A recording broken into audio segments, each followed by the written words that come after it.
Hey folks, welcome back to What's the Dilly-o, the podcast where we talk to the people rebuilding the infrastructure of fintech. Today I'm joined by Ronan Burke, CEO and co-founder of Inscribe, a company that helps banks and fintechs fight fraud with AI-powered document analysis. Ronan, welcome. For those of us who don't know you, what's Inscribe in a sentence? Yeah, great to be here. Thanks for having me. Inscribe in a sentence, I would say we detect document fraud. So there's the three-word description, but to elaborate on a little bit more, it's when folks, tamper with like a bank statement, utility bill, when they're applying for an account or applying for a credit product like a personal loan, auto loan, mortgage, or business loan, and they inflate things like incomes or change the identity information to pretend they're somebody else. So we've built a product which can detect this type of fraud. Got it. Very cool. I think we were one of your early customers when I was at Bluevine. So I've been there for the journey. Um, like, how did you even come up with this? Like, tell me the origin story. Yeah. So Connor, my co-founder, he actually worked at a bank, and well, he was on a consulting team that were they're deployed at a bank, and they were trying to automate the review of mortgage applications. And what became very apparent very quickly was just how difficult it was to handle documentation. So Mhm. documents were being processed for proof of income, proof of employment, but from a credit and a fraud perspective, they were being entirely manually reviewed. And so, they'd be opened up in a PDF viewer, the information would be extracted and entered into a calculator type app that kind of, you know, calculated debt to income ratio, all these types of metrics. And then for the fraud review, it was like a cursory glance at what was going on. And oftentimes Yeah. it was like intuitive based reasoning and, just based on their experience. And like this just seemed like, the off the shelf tools were like they were non-existent, and it just seemed like there's something wrong here. Like this, we're like in 2016 when he saw this, it was like technology has gone way further ahead to what is actually happening behind the scenes here at banks. And so that was the original insight. And we knew originally that like we wouldn't want or even like to sell into like, large banks from day one. And so we focused on fintechs in the United States where there's like, perhaps even greater need because they're entirely digital, and digital Mhm. channels tended to have a lot more fraud. But also their willingness to work with uh, an earlier stage company tackling this problem. And so that's how we collaborated with you back in the early days. But yeah, obviously since then, the industry has matured a lot. We've been working this for 8 years now, and now like the banks are adopting it, and the credit unions and the regional banks, and we've kind of crossed the chasm from the early adopters to the folks who process most of the volume. The big banks, the regional banks are where most of this fraud actually still occurs. So it's very good to be able to help them now. That's great. I think what's always kind of blown my mind about the document retrieval process is the fact that we still have to actually get documents from our consumers, and they a lot of them just prefer to give documents as opposed to just doing a connection. I think like I see it mostly in the financial connectivity side when we're trying to get bank statements and stuff, but P&Ls, balance sheets, they're so unique to most businesses that to even get the connections through any of the aggregators, it's just like pretty tenuous. Are you seeing any shift in behavior, or are people still all in on doc? Yeah, it is very interesting. I think there was a period of like maybe 2019 to 2022 where folks were like, oh, let's just go all in on the direct to source API connections. And there was huge optimism that that would just solve the entire problem. But I think a lot of companies tried to do that in those years, but they realized like it's just, it's not feasible or practical. Like what we see happening is just like, drop off rates or incomplete data, connection issues, privacy concerns about sharing too much, not knowing passwords or login details, etc. So, like, for a whole host of reasons, I think the reality is that these two forms will coexist, permissioned data and documents. It is always interesting when it's kind of it's fun in a kind of theoretical sense to try imagine one extreme or the other dominating, but in the real world it's much more complex and nuanced than that. And the world is such a big place. there's so many different types of customers, so many different types of financial services companies that the reality is you need to design and cater for various different customers and data types and so on. And so like for us at Inscribe, where our intention like long term is to actually be agnostic. Like we do accept permission data now. Like you can just give us bank transaction data and we can detect fraud on that as well and analyze it. And so, for us long term, we just want to catch fraud wherever it's occurring. Documents is still like a big source of fraud, so that's still our kind of primary focus. But yeah, like long term, I think these things will just naturally coexist. Got it. Do you guys even do like tying between different types, like if they give you the bank transaction data and then they give you the statements, are you being able to kind of reconcile between the two and finding kind of irregularities? Yeah, it's a good point. We don't see that too much, to be honest. Like customers, they tend to either do like end users tend to do one or the other. They don't necessarily corroborate them. Um, like it'd just be a lot to ask. Like, provide documents and also give us your permission data. It tends to be like one or the other. But it is a good point. Like you could ask for both and then try corroborate, or if you've one bank account that you can give a direct permission access to, then others you can't. Like for example, if you're targeting a business customer base, it's more often than not that they have more than one bank account or multiple bank accounts, and it's kind of some of them might not be as easy as others to get the permission data from, and then you need to consolidate, normalize, and perform your calculations on top of those. So, we can't help with that. So, customers who receive both documents and permission data, we can categorize all the transactions, normalize them, and then analyze them for fraud, and derive derivative insights from there. Got it. Uh, you mentioned earlier you guys have been around for 8 years. I'm always very curious to know, like, what did the first version of this even look like? Yeah, I think the original techniques, I'd split the techniques for detecting document fraud up into four buckets. So the first bucket is like forensics, and that's the traditional kind of original bucket that existed back in the earliest versions. The second bucket are like a network-based signals. So we know what a good doc should look like in terms of fonts, metadata. If anything is anomalous from that, it'll stick out in its characteristics. The third one then is perceptual issues. So something looks off, the alignment is wrong, the logo is incorrect.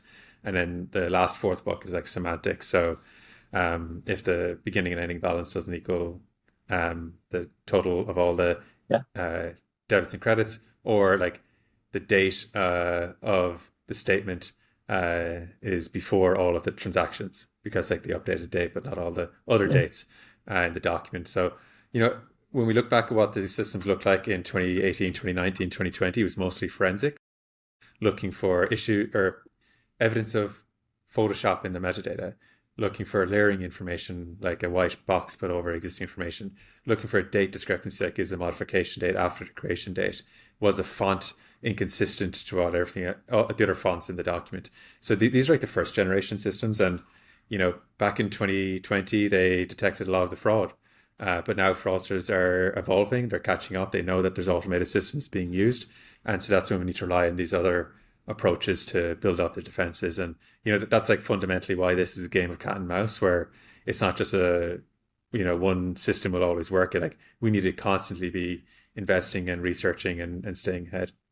Yeah. I remember the first version was really cool because it I'm really bad at finding fraud. Like I'm generally like I take things at face value. So anything that came across my desk, it was understood that it would be net of our fraud team's review. Um, but I think Inscribe really like supercharged my abilities in a lot of ways. But 8 years down the line, things have changed considerably, right? Like just as much as us, I would say the good guys have access to AI to supercharge our work, fraudsters similarly have the same tools to supercharge theirs. What are you seeing? What's going on? Yeah, it is incredible. And honestly, I think most of this has happened in the past 6 months. Just Yeah, to give you a stat to kind of frame it, we've seen a 208% increase in AI generated yeah, documents since the start of the year. So the first 6 months of the year, 200% increase. It's kind of incredible. One thing we have learned about it though is it's not so much like fully AI generated documents from the ground up. Like you don't say to an LLM, hey, produce me a a Bank of America bank statement for a flower business in Detroit. Instead, what we're seeing is they upload a template or their existing statement, and they ask the LLM to modify it for them, like modify the name, the address, or the line items, or they're just asking it outright for, hey, how should I modify it? And they'll give them tips as to like what to do and what not Yeah. to forget. Like, if you update a transaction, don't forget to update the ending balance and beginning balance and the summary section on the front page. So it's kind of helping as an assistant in that regard as well. But yeah, I mean, it's basically making fraud more accessible. Like historically, you had to, you know, get the document, put it into a photo editor, and then know how to do a good job of that photo editing, unlike Photoshop. Like put in a white box, match the font in terms of size, weight, color, type, and then make sure it's all aligned and place it, and then make sure all the mathematical operations make sense, and then make sure you didn't forget anything. But which is very error prone, and like that's how we catch fraud, is that fraudsters tend to make mistakes, or they don't cover all their traces, and so I think AI is just making it so much easier for these folks. I think this is part of a broader trend as well of just like the overall industrialization of fraudsters. They're becoming more organized. They're sharing notes amongst each other on digital forums. They're using the latest tooling, and they know it's a profitable business. And it's like, for a lot of these folks, it's kind of like their side hustle of like, Yeah. this is how they make money on the weekends kind of thing. They put in a couple of applications to some fintechs or banks, and they make $1,000 over the weekend. And then it's such small amounts that the fintechs banks don't follow up with them, and Yeah. so they just kind of keep on going. But I think that trend is just going to get worse as it becomes easier and more kind of widespread. Yeah, I just think it's hysterical that fraudsters are more collaborative than financial institutions are, because they'll go online and they'll share like down to like the Chase free money thing that they were doing with the check kiting last year. But we can't get it together to do a fraud consortium properly so that we stop this from happening to each other. Just it's Yeah, very different cultures. and like, yeah, I mean, and it's kind of they self organize and collaborate to an impressive degree, Yeah, but they also kind of they can do it in a fearless way as well, where they don't have any procurement teams they need to work with, yeah, or they don't need to get security or legal sign off. It's like they can just do whatever they want, but also that's a is a very big difference in terms of the standards that each side has to be held to. So if you're a bank or fintech, you need to be very discerning about what systems you're using to help you make decisions to make sure it's fair. And like adverse and incorrect decisions are a huge deal. But for a fraudster, if it doesn't work, they just try again or go to another institution. Like the adverse negative result for them isn't as bad. I mean, obviously the negative result we'd all hope for them is that they do get caught and they're prevented from doing it again, or they use a data point that is easy to track. But like in most severe cases, like legal prosecution, but that just doesn't happen anywhere near the scale it'd need to happen to be a deterrent. And so we find that fraudsters just aren't afraid to do this, especially if they live in jurisdictions outside the United States. It's just gets too legally expensive to follow up with these folks. yeah. I've heard that they even have like online template libraries where they're Oh, sharing for sure. stuff to each other and seeing what works where. So Yeah, and like this stuff isn't happening at a small scale as well. Like we're talking like at Inscribe, we see tens of thousands of examples a month. Like it's almost like too many cases to be following up with across our customer base. And so like yeah, like I think similar to like these template stores existing online, I think another surprising fact is just the sheer scale at which these fraud attacks occur.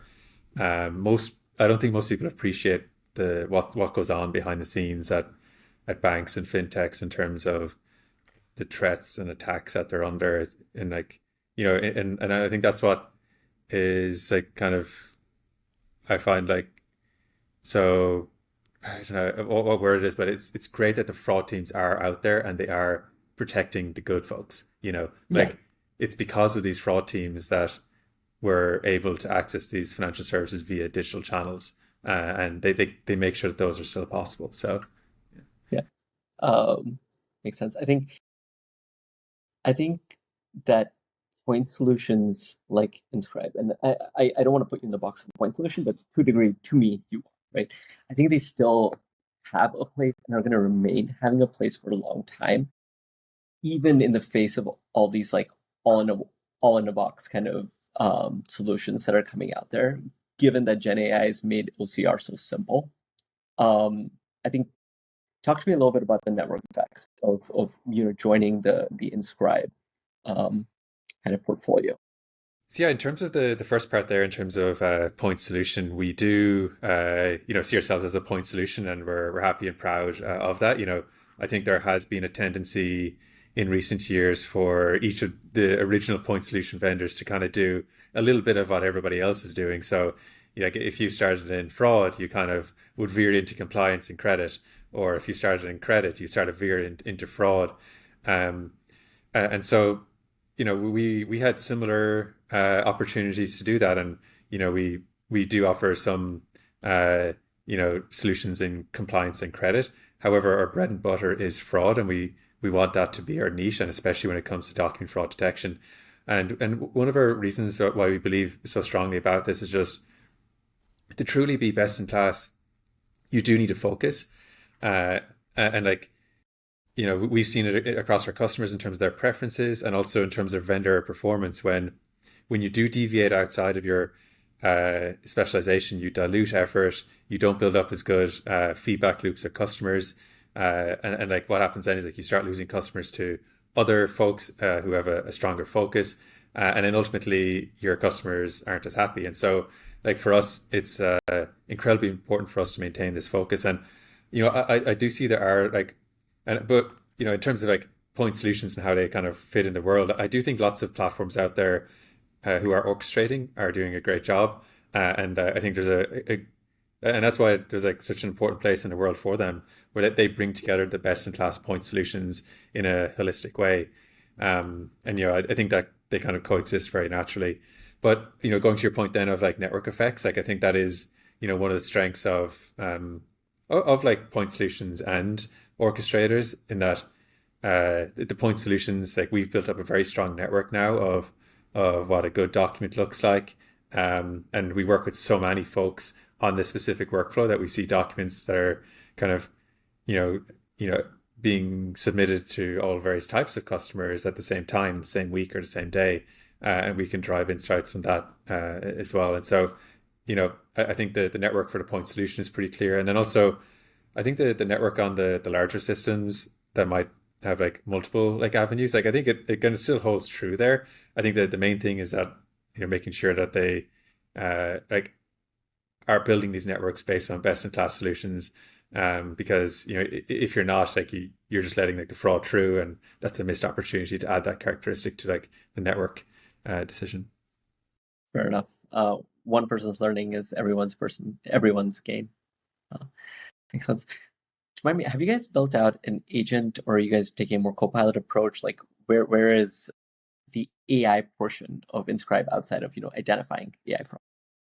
Yeah, great point. So the way I'll talk about this is just in terms of the evolution here. So I think there's like four phases. So phase one was using, well, actually, I'd say even before that, there's two big buckets here. You've LLMs and you've traditional machine learning. Traditional machine learning has been used for a long time, and at your former employers, Kanishka, like Yeah. excellent use of data science and machine learning.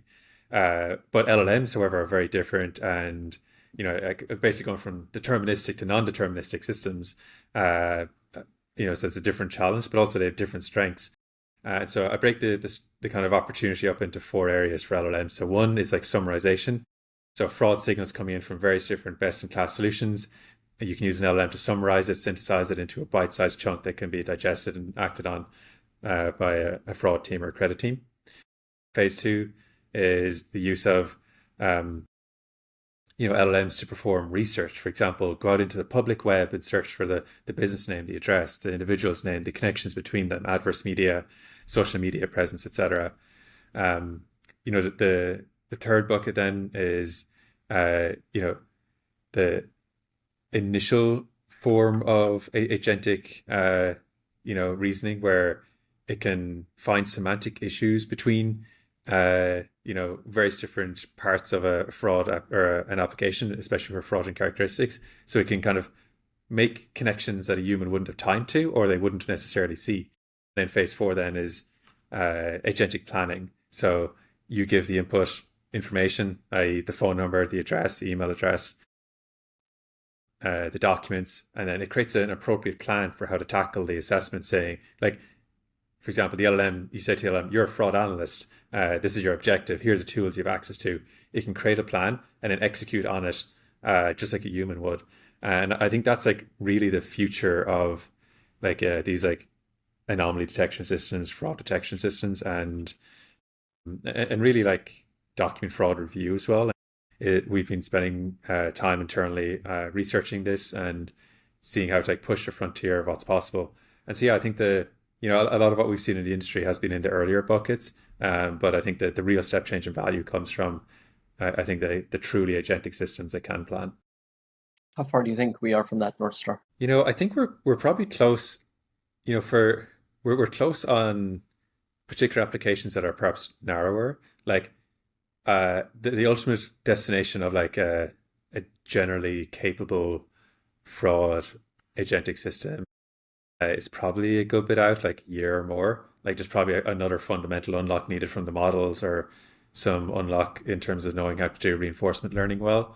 But in terms of applying these in more constrained ways, I think that's closer than we think. Like, for example, you can deploy it to detect a particular type of fraud, or a particular document type, or a particular fraud vector. I think that's actually much closer to being possible, and even possible today. We have some versions internally built now that are detecting particular types of fraud to a precise enough degree that they can be deployed into production. What do you think is like the biggest gate at this point? Is it the foundational models themselves, or is there something else along the way that's a larger hurdle? I think the essence of the hurdle is actually precision. And so these systems can detect way more fraud than any existing system can detect. But can it do it at a precise enough level where it isn't just generating a bunch of false positives? False positives, as I'm sure you're experienced before, that can be incredibly disruptive operationally, but they can also be like very unfair on ultimate end customers. So I think the essence of the challenge is reliability, reducing hallucinations, such that precision is reliable. And there's many vectors and approaches to do that. For example, you can constrain it down to a narrower scope. You can give it tools to perform the operations, so like a calculator, a calendar app, instead of relying on the LM to do those simple things that it's not very good at. Um, and the underlying LLM improvements as well. Like all these labs are working super hard on reducing hallucinations, and so that'll have a downstream benefit to basically everybody using LLMs across legal, customer service, medical fields, as well as fraud and ourselves. And so that will eventually get there. And I think ultimately that's just going to be so powerful. Like we're really only like a year and a half into agents being a word that people are aware Yeah, of, and so like we're so early in all of this. And honestly, like I think the improvements are going to come pretty fast, I feel. And for us, like we want to be deploying the frontier at each stage as the frontier changes, and the frontier is pretty much changing on a quarterly basis now. got it. Before we wrap this up, I have two questions left for you. One, give me a spicy take, something about um, fraud and AI that's overhyped right now. Interesting. It's interesting what like at the intersection of fraud and AI being overhyped. I probably have I think on the longer term, I think it's underhyped. Like the ultimate impact this is going to have on financial services, uh, it's going to be quite profound. But I don't. I think it's going to probably occur over like a 5 year time horizon, not a 1 year or 2 year. But I think that's kind of underhyped. I think overhyped. I think a lot of businesses are probably like for the initial like use cases of LLMs, like summarization and automated web research. Like I don't think that's delivering the step change in value people are expecting. And so people deploy these systems, and it's like they were expecting a lot more. And so maybe I don't know, maybe the industry is overhyped it to a point where they're expecting this to be the revolutionary step change in value that was going to come. So I still think those systems are very powerful and helpful. but they're not going to they're not going to transform the fundamental P&L of the business or the customer experience to a point where they're going to notice. It kind of incrementally improves it. I think it's a great starting point, and it's probably just like table stakes to do. So perhaps I don't know. Maybe that's my I don't know if it's even a hot take, but it's I think like a discrepancy in opinion. Yeah, I think everyone tends to forget that like this is not a magic wand that you can just wave and all your problems will go away. It there are these like counteracting forces that are opposing each other, and each side is doing whatever they can to make things better or worse, right, for the other side. My last question, that's my signature question, is what's the Dilly-o with Inscribe in the rest of 2025 and almost going into 26 now? Yeah, for us, it is figuring out this opportunity of LLMs. What does it mean for fraud? And trying to figure out the form factor of how to deploy this in a precise way. And yeah, it's an incredibly exciting time, and like we're optimistic about what it can deliver, and like I think it's going to be like the future of how financial services operates, and we want to be at the forefront of it and bring our customers along with that journey. And so, yeah, if anybody wants to learn more about our latest research here, happy to talk to you about it and just an educational dialogue. Yeah, I'd love to hear thoughts and collaborate with the industry here. Awesome. Ronan, thank you so much for your time today. This has been great. Like I said, I've worked with you guys in the past and can't wait to kind of work with you guys again. So, Yeah, thanks for having me. It's good fun. absolutely.